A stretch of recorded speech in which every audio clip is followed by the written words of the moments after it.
Hey, salut à tous, bienvenue à Question Auto. J'espère que vous allez bien. Matt avec Bob de Stocks pour une chronique vidéo que les gens nous ont demandé. Bob, il y a beaucoup de propriétaires de camions qui se demandent s'ils doivent aller avec des pneus qui sont homologués 4 saisons pour rouler et l'été, l'hiver, puis faire une petite sortie au chalet une fois de temps en temps, mon Bob. Mais la tendance de l'industrie se dirige vers là. Oui, puis on voit que les fabricants ont beaucoup mis de développement sur ces produits-là parce que dans le fond, on a amené une gamme de produits ce soir, des plus populaires si on veut. Puis il y a certains fabricants même qui font jusqu'à 2 produits avec le pneu homologué dans le fond. Parfait. Et là, on commence tout de suite avec nos recommandations en partant le fameux G015 de Yokohama qui, ma foi, me semble pas très agressif pour l'hiver malgré qu'il y a un flocon. Exact, mais tu sais, ça s'adresse aux gens qui ont des camionnettes, mais pas un usage commercial. Okay. Puis dans le fond, comme on peut voir, dépendamment de la température, il faut que tu sois capable de ne pas sortir s'il neige beaucoup parce qu'on s'entend qu'on est loin des propriétés d'un pneu d'hiver. Effectivement, puis encore une fois, le dégagement, la profondeur, on ne l'a pas. Donc c'est un pneu qui, lorsqu'il va avoir de la glace noire aussi, qu'il va avoir une grosse neige, tu sais, qu'on a de la misère à vider, je pense qu'il va se bourrer rapidement. Donc c'est à faire quand même attention. Oui, exactement. Puis tu sais, dans ce cas-ci, on peut dire qu'adapter sa conduite, ça va s'appliquer. Totalement vrai. On y va avec un produit de Firestone qui innove cette année. Là, présentement, tu m'as amené le AT2, puis c'est drôle, j'ai une petite confiance de plus envers lui. Oui, exact. On voit qu'en termes de dégagement, c'est beaucoup plus agressif. Moins de lamelles que le Yokohama. Fait que dans le fond, sur la glace, peut-être un petit peu plus glissant, mais pour aller au chalet, pour dégager, pour sortir de la gadoue, la slush, la neige, ça va être plus efficace un petit peu. Firestone a aussi sorti le fameux XT cette année. D'ailleurs, c'est un pneu que je vais tester personnellement sur mon camion qui est beaucoup plus agressif. Lorsqu'on regarde le côté aussi au niveau du flanc, Bob, vraiment un design agressif qui va travailler même sur les rochers aussi pour avoir de la traction. Et j'ai une préférence vers ce modèle XT-là présentement comparé au AT2. Là. Oui, effectivement. Puis tu sais, si on les compare, il n'y a pas grand dollar de différence si on veut entre les deux produits.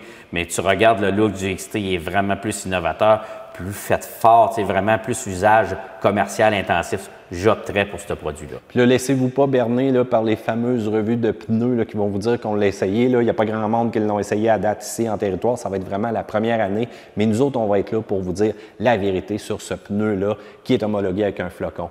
Puis là, Bob, les prochains produits dans notre classement, c'est vraiment pas facile parce que c'est tous des pneus quand même de qualité puis qui ont leur plus et moins, veut pas, dans une saison hivernale ou encore dans de la boue. On va parler du fameux Goodyear Duratrac qui est là depuis un bon bout de temps et qui est vraiment un préféré des consommateurs aussi. Oui, effectivement. Puis Goodyear est renommé pour avoir une super bonne carcasse de pneus dans le fond. Puis Goodyear ont 2 produits hivernaux qui sont homologués, mais le Duratrac est vraiment plus à volume et beaucoup plus en demande. Puis il y a beaucoup de manufacturiers aussi quand tu vas choisir un package d'options en route sur ton camion qui vont l'offrir en tant qu'équipement d'origine. Oui, effectivement. Puis super bon produit. Look agressif dans le côté. On voit le dessin de semelle quand même assez agressif. Fait que pour évacuer de la neige, de la slush, ça va fonctionner. Mais comme on disait auparavant, moins de lamelles un petit peu sur la glace, peut-être un petit peu plus glissant. Puis 2 saisons, 3 saisons de fête, il y en a peut-être qui vont le trouver vraiment plus glissant et bruyant. Bien, c'est ça, il faut faire la balance des choses parce qu'on ne peut pas avoir un pneu qui est parfait en route, parfait sur la neige, parfait sur la glace et qui va être parfait en été. Une gomme parfaite, là, ça n'existe pas. Mais le désavantage du Duratrac, selon moi, c'est vraiment sur le côté. On ne va pas vraiment lamelliser le pneu sur le côté où est-ce qu'on en a de besoin en hiver pour aller chercher la traction sur la neige. Et soyez extrêmement prudents, surtout si vous promenez avec ça, avec votre camion, puis qu'ils ont un peu dur. Effectivement, au travers du temps, là, ils deviennent de plus en plus glissants. Mais côté boue, je pense que c'est le plus agressif de toute la gang qu'on a ici présentement. Exact. Puis, tu sais, contracteur, tout ce usage commercial, super bonne carcasse de pneus. Parfait. On y va avec un pneu qui est méconnu selon moi. Il n'y a pas grand monde qui savent que Nokian aussi fait des pneus homologués avec le flocon qu'on roule été comme hiver. Puis je dois avouer que je l'ai testé pendant les 2 dernières saisons. Je suis impressionné par ce pneu-là. Puis même l'hiver, le fameux Rotiva. Des équipements de Jeep, des équipements de Toyota Tundra, des équipements de camions réguliers. Vous regardez le pneu, je suis d'accord avec vous, il n'a pas l'air assez agressif, Bob, mais encore là, la technologie de la gomme vient à la rescousse là, parce qu'on n'a pas manqué notre coup avec celui-là. Non, comme on pourrait dire, la recette dans le gâteau, elle fonctionne. super adhérente. Le look, éventuellement, ils vont en ordonner un petit peu, mais présentement, le look est quand même assez moderne. On voit les blocs qui sont attachés. Fait que le pneu, il a une super belle usure, même après 2-3 saisons. Et même s'il y a des températures quand même assez froides en hiver sur une neige pure, c'est celui-là qui performe le plus de toute la gang. Mais ça ne sera pas le plus agressif hors route, on s'entend. Exact. Mais technologie d'aramide aussi, si jamais on a quoi que ce soit qui vient pousser sur le flanc, j'adore la résistance de ce pneu-là. Grosso modo, on a des indicateurs aussi au milieu. Moi, j'étais pas mal rendu 60-40 avec mon camion personnel et je dois t'avouer que sur la glace, c'est celui qui faisait moins travailler mes ABS sur mon véhicule. Le rendement, il est là, ça fonctionne. Bob, on parle d'un autre pneu que tu aimes bien. Oui, le Pirelli Scorpion All-Terrain Plus que je roule sur mon camion. Sincèrement, vraiment surpris. Je l'ai essayé en hiver et je le roule depuis toute la saison d'été, dans le fond. Pirelli, qui selon moi faisait juste des pneus de performance automobile, s'attaque quand même de manière assez féroce au marché du camion. Il est à sa 2e année, puis ça, c'est un produit qui est vraiment méconnu, mais qui vaut la peine d'être essayé. Puis sincèrement, j'étais allé en essai routier l'hiver passé sur des Jeeps, dans des côtes en descendant, on freine, ça l'adhère, ça l'arrête. C'est vraiment impressionnant. Puis sincèrement, douceur de roulement, c'est là.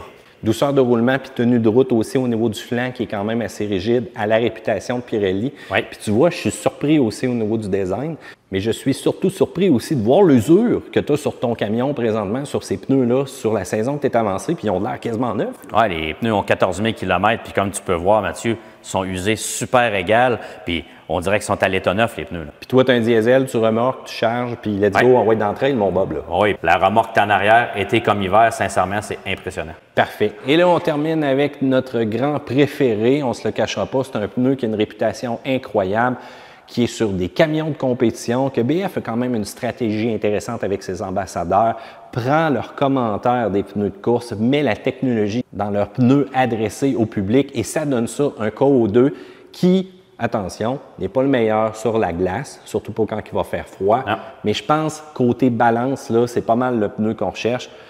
Mais je dois vous dire que même s'il y en a des plus agressifs hors route, j'ai tellement confiance dans ce pneu-là présentement. Puis sincèrement, on peut voir les dessins qui sont comme en os, le flanc qui est super travaillé, que les gens adorent parce que ça donne un look vraiment écœurant quand c'est sur le véhicule. Puis la panoplie de grandeurs qui sont disponibles, c'est incroyable. On est obligé de lui donner un avantage justement pour ça aussi parce que peu importe le type de camion que vous avez ou encore si vous avez des pneus surdimensionnés aussi, vous allez trouver la grandeur qui vous plaît avec le BF KO2. Mais Bob, en terminant, là, bien qu'on a passé plein de bons produits, on fait encore un rappel très important sur la rotation. Oui, c'est des pneus avec des blocs. Fait que ceux qui sont en avant, si on veut que ça dure vraiment longtemps, il faut faire la rotation pour pas qu'ils viennent tous cosseler. Parce que quand ça vient cosseler, ça fait du bruit, on les aime pas, puis ça se ramène pas par après. Fait que sincèrement, la rotation, c'est vraiment important. Puis comme je disais aux gens, à 1500-2000 kg, fais la rotation tout de suite, puis faites-les normalement. Puis Bob, cette année, ce qu'on commence aussi à remarquer, c'est qu'il y a des compagnies qui sont très agressives pour tester les pneus. Souvent, on disait on ne peut pas l'essayer, on achète, on est fait avec. Mais Firestone, 90 jours pour un essai. Oui. On l'aime, on conserve. On l'aime pas, au bout de 89 jours, on ramène, puis il n'y a pas de problème. Ils vont vous offrir un autre produit dans la gamme du fabricant parce qu'ils font différents produits, mais il faut que les fabricants aient vraiment confiance en leurs produits. Mais là, j'ai sorti hors route, je te le ramène après si je l'aime pas. Exactement, c'est en plein ça. J'ai glissé sa glace, je te le ramène après sa glace. Oui, exactement. Le client va payer l'installation, la différence du coût entre un autre produit, puis ils vont y échanger son produit. Parfait. J'ai hâte de voir ça, comment que ça va aller. Donc, somme toute, vous avez le grand résumé des pneus qui sont homologués 4 saisons. On le sait qu'il en existe pour véhicules aussi. Si jamais vous avez de la demande, vous voulez qu'on fasse une chronique sur ceux-ci, bien section ci-dessous. Pour l'instant, je pense que c'est pas mal réservé aux gens qui font du Québec-Floride puis qui ne veulent pas se casser la tête ou encore ceux qui n'ont pas nécessairement besoin de sortir dans une grosse tempête. Un rendez-vous médical, et s'il est arrivé, imprévu. Hein? Bon, faites attention, vous le savez, aux conditions hivernales. Autrement, questions, commentaires directement ci-dessous. Faites un pouce en l'air parce que vous aimez cette vidéo-là et abonnez-vous à Question Auto. Bob de Stock, c'est toujours là pour répondre à vos questions aussi. Salut, bye!